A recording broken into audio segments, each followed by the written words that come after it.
مولانا Ubaidullah Sindhi کا پہلے سکھ مذہب سے تعلق تھا۔ اسلام کیسے قبول کیا؟ پنجابی تھے تو سندھی کیوں کہلائے؟ عظیم رہنما کی دلچسپ کہانی۔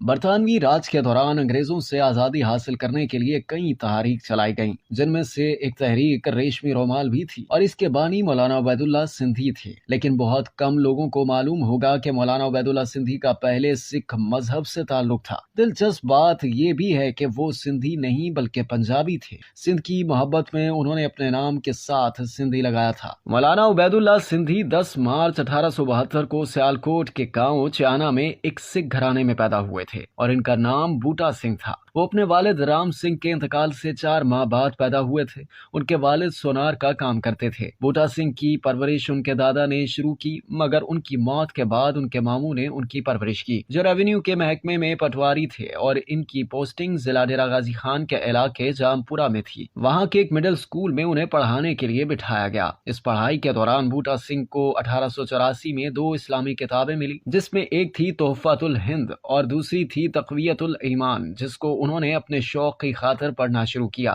گہرے مطالعے کی وجہ سے دونوں اسلامی کتابوں نے ان پر بڑا گہرا اثر چھوڑا، جس کی وجہ سے بوٹا سنگھ نے 15 اگست 1887 میں اسلام قبول کیا اور اپنا نام عبیداللہ رکھا، جو تحفۃ الہند کے مصنف کا نام تھا۔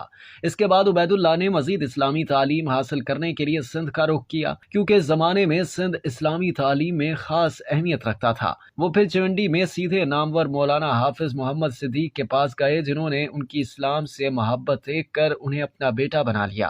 عبیداللہ میں خاص بات یہ تھی کہ انہوں نے سارے رشتے چھوڑ کر اسلام کو اپنایا تھا۔ عبیداللہ نے مولانا حافظ محمد صدیق اور وہاں پر رہنے والوں کا پیار، محبت، مہمان نوازی دیکھ کر اپنے نام کے آخر میں سندھی لگا لیا۔